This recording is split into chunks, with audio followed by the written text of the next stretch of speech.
अथ देव्याः कवचम्। ॐ अस्य श्रीचण्डीकवचस्य ब्रह्मा ऋषिः अनुष्टुप् छन्दः चामुण्डा देवता अङ्गन्यासोक्तमातरो बीजं दिग्बन्धदेवतास्तत्त्वं श्रीजगदम्बा प्रीत्यर्थे देव्याः कवचपाठे विनियोगः। ॐ नमश्चण्डिकायै। मार्कण्डेय उवाच।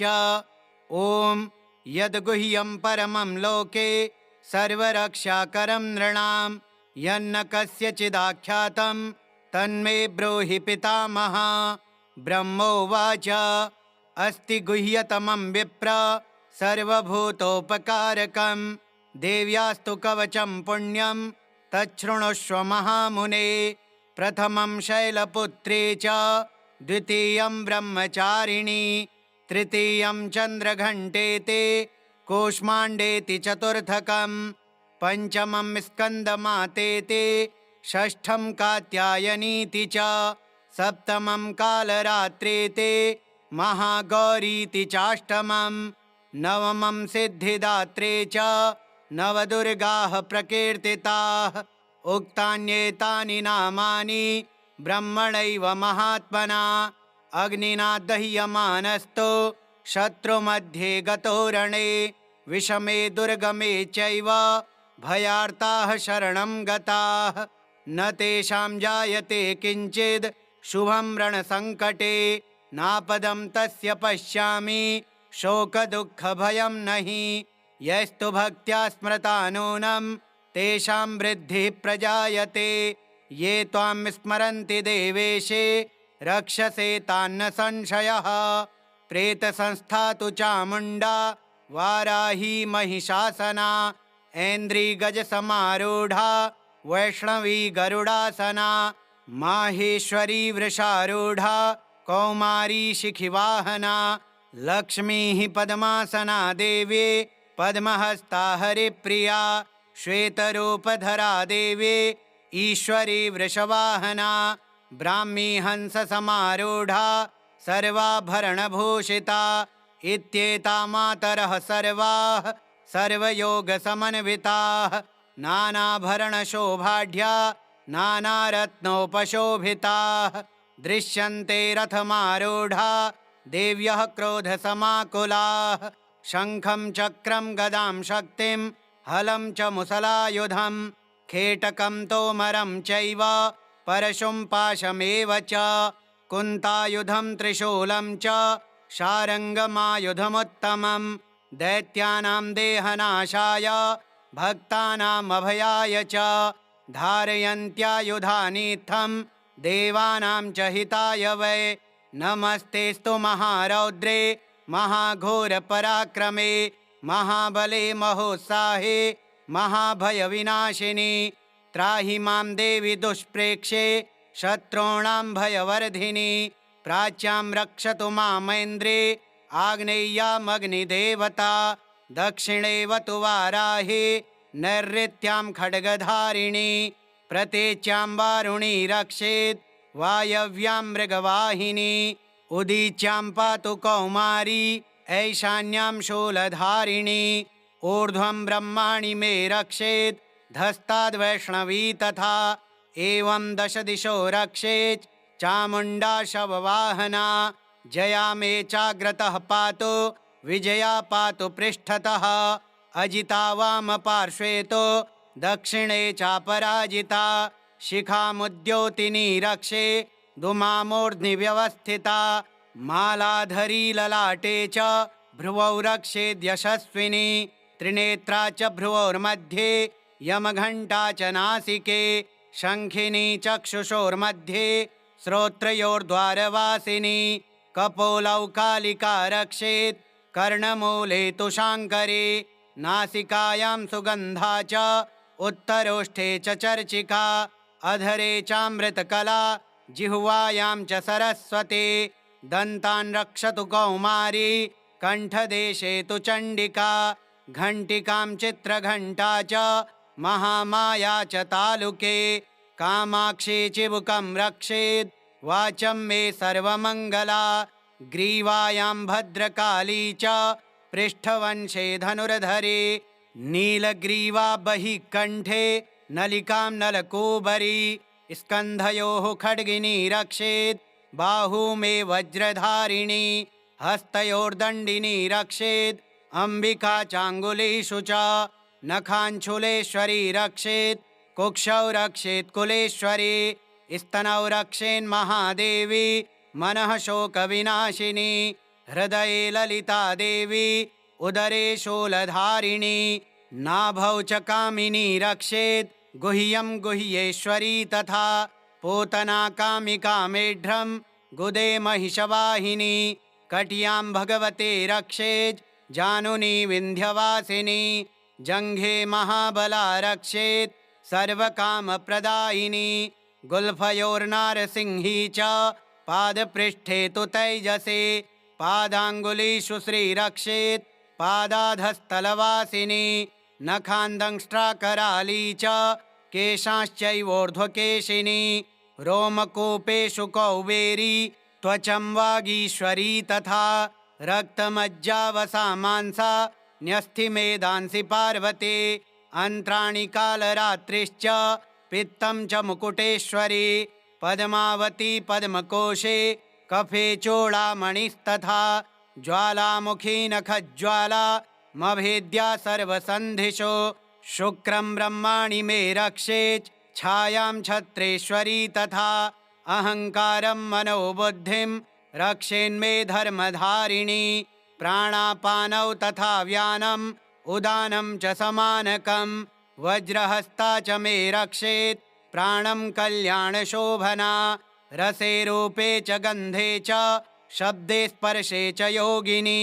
सत्त्वं रजस्तमश्चैव रक्षेन्नारायणी सदा आयु रक्षतु वाराहि धर्मं रक्षतु वैष्णवी यशः कीर्तिं च लक्ष्मीं च धनं विद्यां च चक्रिणी गोत्रमिन्द्राणि मे रक्षेत् पशून् मे रक्ष चण्डिके पुत्रान् रक्षेन्महालक्ष्मीर्भार्यां रक्षतु भैरवी पन्थानं सुपथा रक्षेन् मार्गं क्षेमकरी तथा राजद्वारे महालक्ष्मीर्विजया सर्वतः स्थिता रक्षाहीनं तु यत्स्थानं वर्जितं कवचेन तु तत्सर्वं रक्ष मे देवी जयन्ते पापनाशिनी पदमेकं न गच्छेत्तो यदीच्छेच्छुभमात्मनः कवचेनावृतो नित्यं यत्र यत्रैव गच्छति तत्र तत्रार्थलाभश्च विजयः सार्वकामिकः यं यं चिन्तयते कामं तं तं प्राप्नोति निश्चितं परमैश्वर्यमतुलं प्राप्स्यते भूतले पुमान् निर्भयो जायते मर्त्यः सङ्ग्रामेष्वपराजितः त्रैलोक्ये तु भवेत् पूज्यः कवचेनावृतः पुमान् इदं तु देव्याः कवचं देवानामपि दुर्लभं यः पठेत् प्रयतो नित्यं त्रिसन्ध्यं श्रद्धयान्वितः दैवी कला भवेत् तस्य त्रैलोक्येष्वपराजितः जीवेद्वर्षशतं साग्रमपमृत्युविवर्जितः नश्यन्ति व्याधयः सर्वे लोता विस्फोटकादयः स्थावरं जङ्गमं चैव कृत्रिमं चापि यद्विषम् अभिचाराणि सर्वाणि मन्त्रयन्त्राणि भूतले भूचराः खेचराश्चैव जलजाश्चोपदेशिकाः सहजाकुलजा माला डाकिनी शाकिनी तथा अन्तरिक्षचराघोरा डाकिन्यश्च महाबलाः ग्रहभूतपिशाचाश्च यक्षगन्धर्वराक्षसाः ब्रह्मराक्षसवेतालाः कूष्माण्डा भैरवादयः नश्यन्ति दर्शनात् तस्य कवचे हृदि संस्थिते मानोन्नतिर्भवेद्राज्ञस्तेजो वृद्धिकरं परं यशसा वर्धते सोऽपि कीर्तिमण्डितभूतले जपे सप्तशतीं चण्डीं कृत्वा तु कवचं पुरा यावद् भूमण्डलं धत्ते सशैलवनकाननं तावत् तिष्ठति मेदिन्यां सन्ततिः पुत्रपौत्रिके देहान्ते परमं स्थानं यस्सुरैरपि दुर्लभं प्राप्नोति पुरुषो नित्यं महामाया प्रसादतः लभते परमं रूपं शिवेन सह मोदते। ॐ श्रीदेव्याः कवचं श्रीदुर्गार्पणमस्तु। ॐ श्रीदुर्गायै नमः। अथार्गलास्तोत्रम्। ॐ अस्य श्री अर्गलास्तोत्रमन्त्रस्य विष्णुर्ऋषिः अनुष्टुप् छन्दः श्रीमहालक्ष्मीर्देवता श्रीजगदम्बा प्रीतये अर्गलास्तोत्रपाठे विनियोगः। ॐ नमश्चण्डिकायै। मार्कण्डेय उवाच। ॐ जयन्ती मङ्गलाकाले भद्रकाली कपालिनी दुर्गा क्षमा शिवा धात्रे स्वाहा स्वधा नमोऽस्तु ते। जय त्वं देवी चामुण्डे जय भूतार्तिहारिणी जय सर्वगते देवे कालरात्रि नमोऽस्तु ते। मधुकैटभविद्रा विविधात्रिवरदे नमः। रूपं देहि जयं देहि यशो देहि दिशो जहि महिषासुरनिर्णाशे भक्तानां सुखदे नमः। रूपं देहि जयं देहि यशो देहि दिशो जहि रक्तबीजवधे देवे चण्डमुण्डविनाशिनी। रूपं देहि जयं देहि यशो देहि दिशो जहि शुम्भस्यैव निशुम्भस्य धूम्राक्षस्य च मर्दिनी। रूपं देहि जयं देहि यशो देहि दिशो जहि वन्दिताङ्घ्रियुगे देवे सर्वसौभाग्यदायिनी। रूपं देहि जयं देहि यशो देहि दिशो जहि अचिन्त्यरूपचरिते सर्वशत्रुविनाशिनी। रूपं देहि जयं देहि यशो देहि दिशो जहि न तेभ्यः सर्वदा भक्त्या चण्डिके दुरितापहे। रूपं देहि जयं देहि यशो देहि दिशो जहि स्तुवद्भ्यो भक्तिपूर्वं त्वां चण्डिके व्याधिनाशिनी। रूपं देहि जयं देहि यशो देहि दिशो जहि चण्डिके सततं ये त्वामर्चयन्तीह भक्तितः। रूपं देहि जयं देहि यशो देहि दिशो जहि देहि सौभाग्यमारोग्यं देहि मे परमं सुखं। रूपं देहि जयं देहि यशो देहि दिशो जहि विधेहि द्विषतां नाशं विधेहि बलमुच्चकैः। रूपं देहि जयं देहि यशो देहि दिशो जहि विधेहि देवि कल्याणं विधेहि परमां श्रियं। रूपं देहि जयं देहि यशो देहि दिशो जहि सुरासुरशिरोरत्न निघ्रष्टचरणेऽम्बिके। रूपं देहि जयं देहि यशो देहि दिशो जहि विद्यावन्तं यशस्वन्तं लक्ष्मीवन्तं जनं कुरु। रूपं देहि जयं देहि यशो देहि दिशो जहि प्रचण्डदैत्यदर्पघ्ने चण्डिके प्रणताय मे। रूपं देहि जयं देहि यशो देहि दिशो जहि चतुर्भुजे चतुर्वक्त्र संस्तुते परमेश्वरे। रूपं देहि जयं देहि यशो देहि दिशो जहि कृष्णेन संस्तुते देवे शश्वद्भक्त्या सदाम्बिके। रूपं देहि जयं देहि यशो देहि दिशो जहि हिमाचलसुतानाथ संस्तुते परमेश्वरे। रूपं देहि जयं देहि यशो देहि दिशो जहि इन्द्राणीपति सद्भाव पूजिते परमेश्वरे। रूपं देहि जयं देहि यशो देहि दिशो जहि इन्द्राणीपति सद्भाव पूजिते परमेश्वरे। रूपं देहि जयं देहि यशो देहि दिशो जहि देवि प्रचण्ड दोर्दण्ड दैत्यदर्प विनाशिनी। रूपं देहि जयं देहि यशो देहि दिशो जहि देवि भक्तजनोद्दाम दत्तानन्दोदयेऽम्बिके। रूपं देहि जयं देहि यशो देहि दिशो जहि पत्नीं मनोरमां देहि मनोवृत्तानुसारिणीं तारिणीं दुर्गसंसार सागरस्य कुलोद्भवाम्। इदं स्तोत्रं पठित्वा तु महास्तोत्रं पठेन्नरः स तु सप्तशती संख्या वरमाप्नोति सम्पदाम्। ॐ श्रीदेव्यार्गलास्तोत्रम् श्रीदुर्गार्पणमस्तु। ॐ श्रीदुर्गायै नमः। अथ कीलकम्। ॐ अस्य श्रीकीलकमन्त्रस्य शिवऋषिः अनुष्टुप् छन्दः। श्रीमहासरस्वती देवता श्रीजगदम्बा प्रीत्यर्थे कीलकस्तोत्रपाठे विनियोगः। ॐ नमश्चण्डिकायै। मार्कण्डेय उवाच।